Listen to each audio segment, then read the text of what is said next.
You wanted the best. You've got the best podcast, the hottest podcast in the world. The Chris Voss Show, the preeminent podcast with guests so smart you may experience serious brain bleed.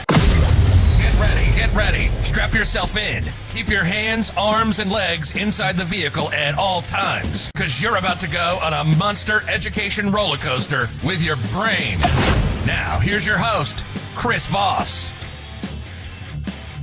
I'm Chris Voss here from the ChrisVossShow.com, the ChrisVossShow.com. Hey, coming to your live. We certainly appreciate you guys tuning in.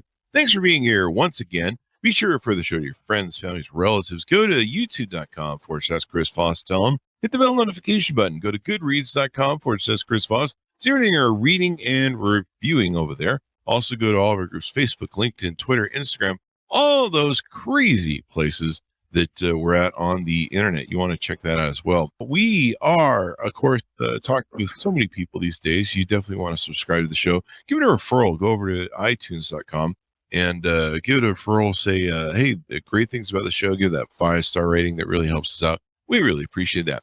Today we have an amazing gentleman on the show. His name is Dr. Andrew Ward.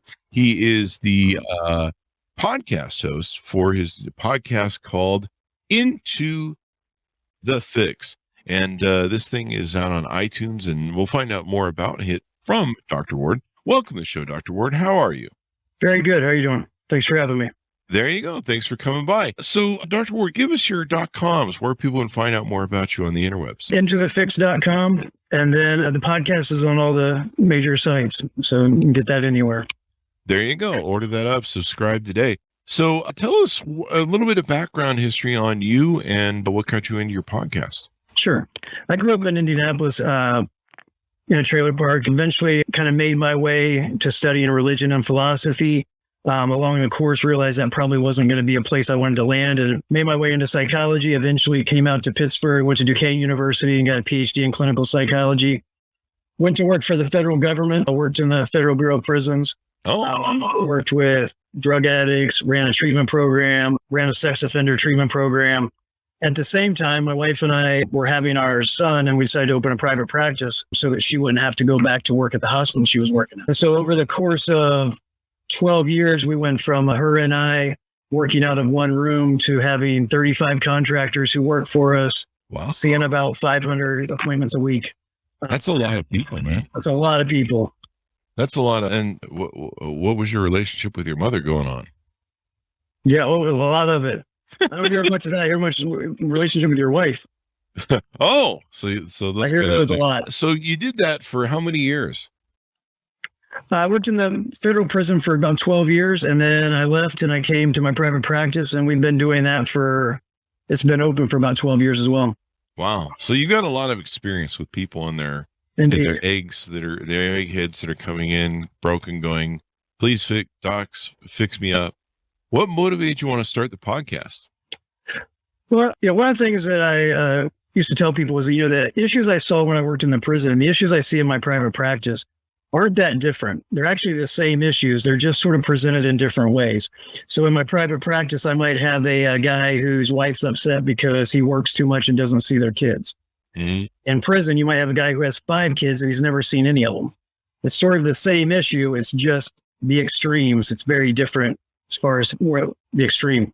And so I decided to start a podcast because I found myself saying the same messages over and over. And so I thought that it might be good to sort of condense some of these messages into bite-sized pieces that people can listen to, get a little tune-up, and then kind of go about their lives. And a lot of things I do are really common sense, very sort of practical, like this is the idea, and then this is very concretely how you actually do it. In 10 minutes or less is the idea.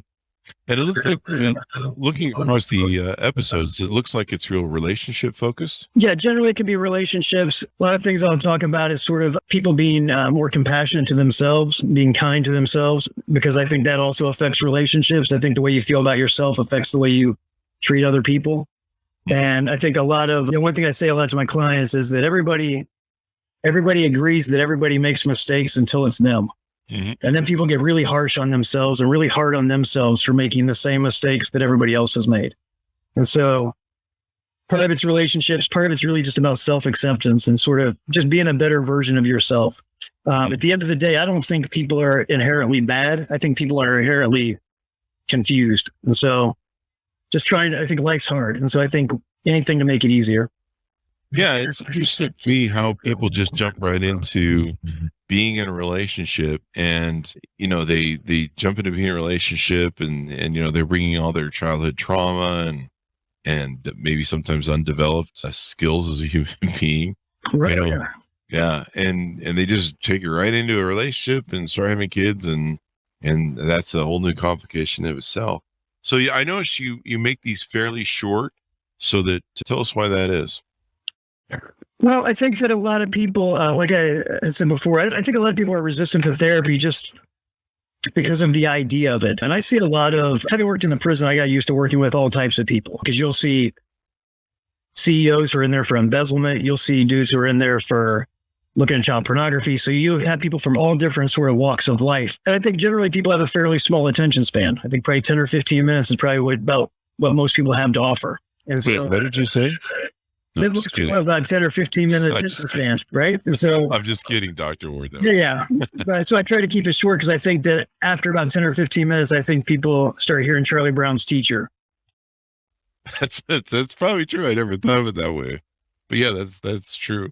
So do you hope that this encourages more people? You mentioned, get more people into therapy.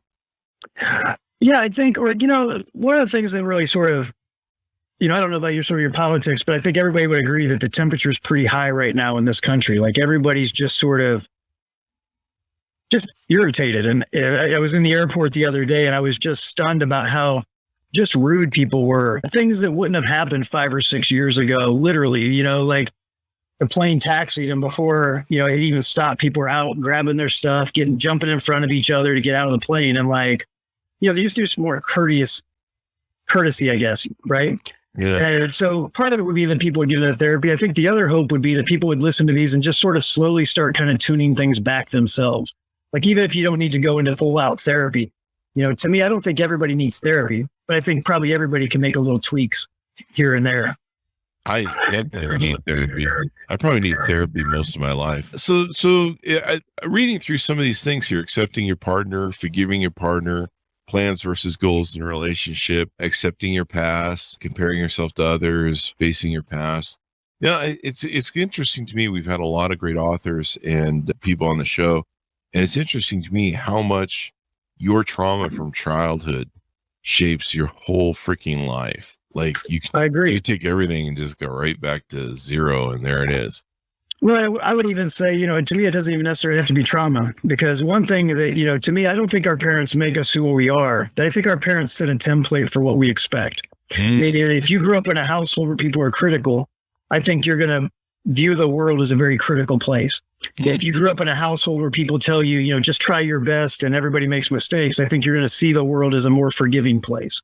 And so I think our parents set a template for sort of what we expect from the world. And, when you mentioned sort of the relationships thing, it took me a second to figure out what you were talking about. Each month I've been doing themes, and one of the themes was relationships. That's why there was 3 or 4 of those in a row. But I think parents set that template. And so, I don't think it's always trauma. Sometimes I think it's the more subtle things that they did a study a few years ago, and they were looking at how kids responded to trauma in their life. And what they found was that a kid who goes through sort of a severe traumatic event, kind of a single time, maybe, a 14-year-old girl who's kidnapped and raped or something like that. And they were comparing that to people who didn't go through anything traumatic, but had sort of kind of chronic criticisms or sort of chronic put downs from the parents. The parents were judgmental, those sort of things. And what they found is that the people who went through a single event actually were less impacted than people who went through being criticized and judged sort of consistently over time. And I think the reason is because people can look at sort of the major event and say, yeah, that was wrong. But when you hear every day that you're being criticized, I think you start to accept that that's normal. Right. Yeah. I think it's less the traumas that affect people. I think they do, but I think it's the more subtle things that we internalize, I think become just as problematic. Yeah. I mean, I talked a little bit about this in my book on leadership, and people, you can say one thing, you can put up PR, whether you're a leader or whether you're a parent. Parents are leaders in and of themselves, I talked about. And, you can tell your kids one thing, but if you act in accordance, in direct opposition to that, then they see it, you don't watch what people say, watch what they do. And that's what kids do. And so whatever sort of, household thing you run, that's how your kids grow up with that imprint, because I'm not sure if imprint's the right word, but they grow up with expectation of, okay, well, this is how you have relationships, mommy and daddy fought or hit each other, or, whatever the issues were. And, so this is what a normal relationship is. So when I grow up, we should do the same thing. And they just take that whole blueprint and go run with it, which is not always the health blueprint. Yeah. One thing that, I have some clients. I live in a suburb of Pittsburgh. I have some clients who are fairly wealthy. And one thing I have a client talk about all the time is kind of annoying. It talks about generational wealth. About how setting up your wealth so that the next generations benefit and that sort of thing, right? And one thing that I suggested to him, because he's got quite a bit of wealth, but his relationship with his kids are terrible. We added a whole different set of reasons for that, but they just basically feel like the only thing he cares about is money, and they're not that far off, right? But one thing I mentioned to him is, how about the idea of generational happiness? How about we start raising our kids to be happier than we are, right? Everybody wants the next generation to be better. How about we start putting the tools into place for our kids to be happy, for our kids to have a more adjusted life, for our kids to roll it back a notch, right? And so the podcast for me is sort of a way to kind of take those things and put them in there. The little things that people need to learn to maybe make themselves a little happier, maybe make their kids a little happier, be a little better parent. To me, I don't need to be a different person. I just want to be a better version of who I already am. Yeah. I fundamentally don't think people change that much. Yeah. Personally, for me, I just need to throw them all out and start over again, evidently, from what I could do that. Yeah. I just go to my psychiatrist and he's like, there's nothing we can do here. Yeah, just meds, right? Like, take this, and it'll keep you out of the rubber bouncy room. And it's interesting to me how people go about their lives and they don't work on this stuff. And a lot of times they're on autopilot too. Look, I agree. They don't really think about anything. You're just kind of going along with, this worked for everyone else, so let's just roll with it. So you keep these bite-sized tips. Do you hope that can you work with anybody who listens to your podcast around the nation, or is there some sort of an on-ramp that you have with people that they can work with you or get help from you? Not directly from me. My private practice is bursting at the seams, and so I already have a wait list pretty long. So in some ways, the podcast is a way for me to sort of make multiple copies of myself, to be able to say things to more people than I could if I see them in my office, right? Because I can see 30 people, maybe 35 people. Put out a podcast, one episode could get 300, 400, 500 listeners, right? And so I can get the same message out to 10, 20, 30 times as many people. Yeah, definitely. One of the things that you mentioned how most people they're kind of on autopilot. And that's something I talk to my clients about a lot, is like working backwards, which is not sort of just saying, I'm on this path, let's see where it ends. How about we say, where do we want to end? And then work the path backwards, right? If I want to end up in this place, what do I need to do to get to that place? Not just sort of a wing and a prayer. Right? You can sort of go along with the ride. You got to be happy with wherever it ends. Yeah, that's true. Most people aren't. They get pissed off, they get disgruntled. A wing and a prayer. I think that was most people live their lives by a Bon Jovi song. Yeah. I'm a child of the 80s. What can I say? Is it because most people don't do self-reflection? Is that why they just kind of do the autopilot thing? Well, my parents thought this, so I should just roll with it. They don't really sit down and do. Was it Plato or Aristocracies, or who was it that talked about self-reflection? Was it Marcus Aurelius on Stoicism?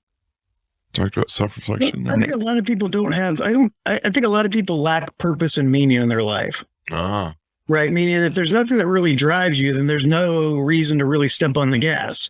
Right. And so I think people a lot of times just spend their lives trying to get to the next day, as opposed to thinking about, when it's all said and done, what do I want to have left behind? That's true. And I don't think we're necessarily trained to think that way. Right. I think we're trained to think about sort of the next step right? Like, well, you finished high school, now you go to college, you finished college, now you do this, now you've been doing this for a while, you should get married. And it's kind of like this linear thing, but it doesn't take into account, do I want to do these things, or do these things get me where I want to go, right? If I want to be a master carpenter, college isn't I don't need to do that.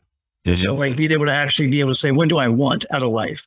Not sort of what's the easiest thing to get, or, what's available. What do I actually want? One of the things I feel very strongly is I think most people accomplish far less than they could. I think people hold themselves back by their own limitations, by the limitation they put on themselves. I think people are capable of far more. Like I said, I grew up in a trailer park. My mom was 16. On paper, I shouldn't have ended up with a PhD in psychology. It shouldn't have worked that way. I should have been pumping gas in Indianapolis where I grew up. Yeah. Right? And I think a lot of people accept those sort of limitations as opposed to saying, it's my life. I'm not going to lay down. I want to get everything I can out of it. Right.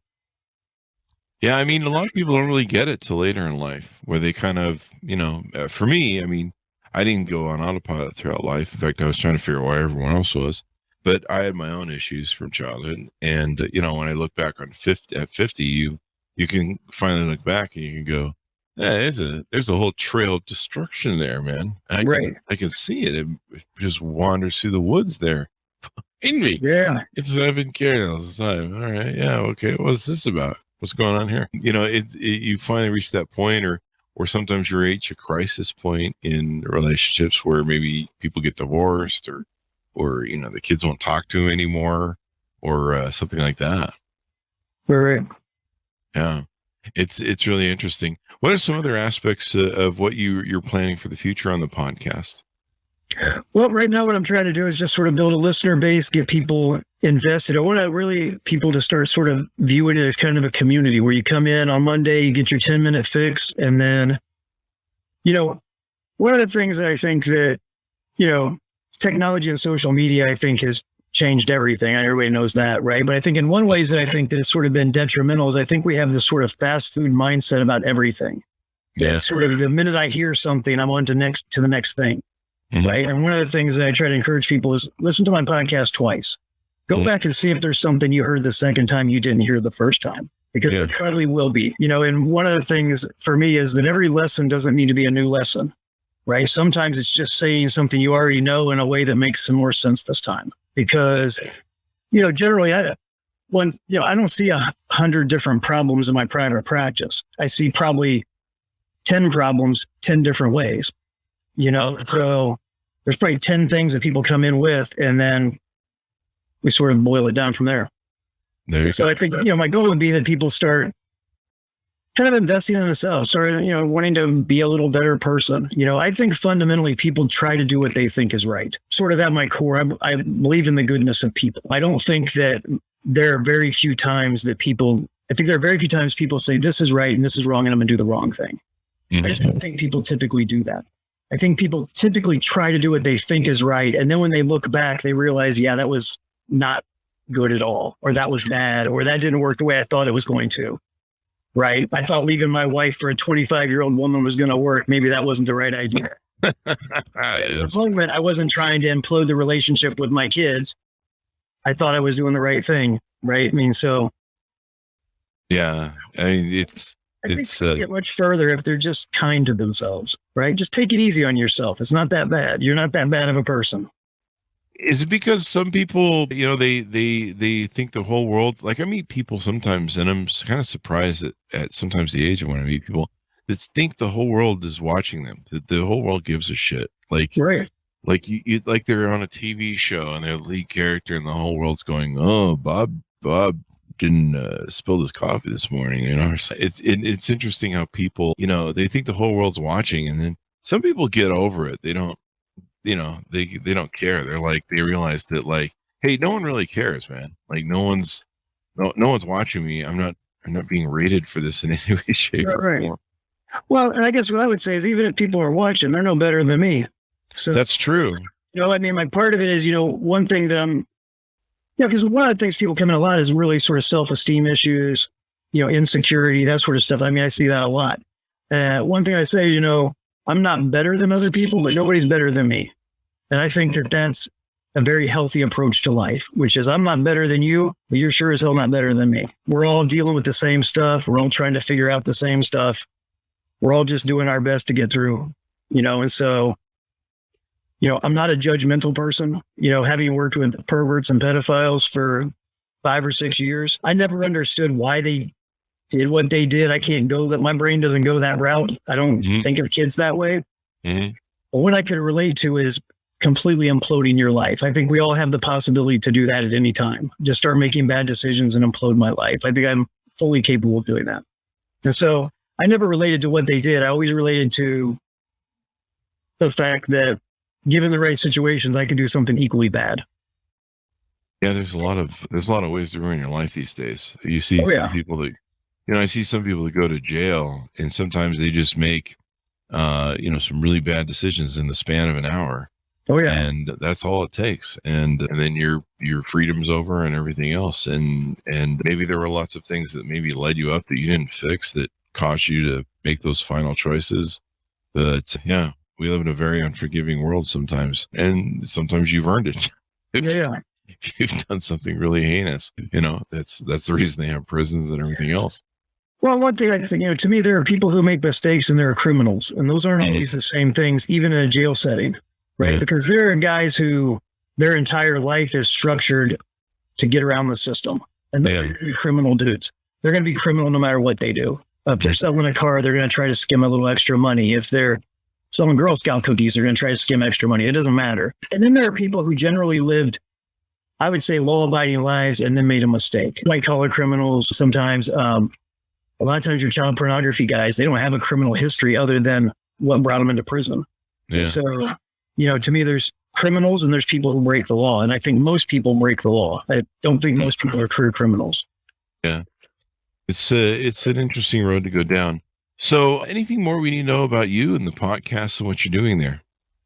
No, I think it's great. All right. Sounds good then. It's been wonderful to have you on the show. Give us your .com so people can find on the interwebs and get to know better. Intothefix.com is the name of the podcast. There you go. And thank you very much, Andrew, for coming on. We really appreciate it. All right. And thanks, Manus, for tuning in. Go to goodreads.com/Chris Voss. Hit the bell notification button on youtube.com/Chris Voss. Also go to all our groups, Facebook, LinkedIn, Twitter. Subscribe to the big 122,000 LinkedIn group and the big LinkedIn newsletter. That's always fun to see all the time. And wherever the crazy kids are playing on the interwebs. Thanks for tuning in. Be good to each other. Stay safe. And we'll see you guys next time.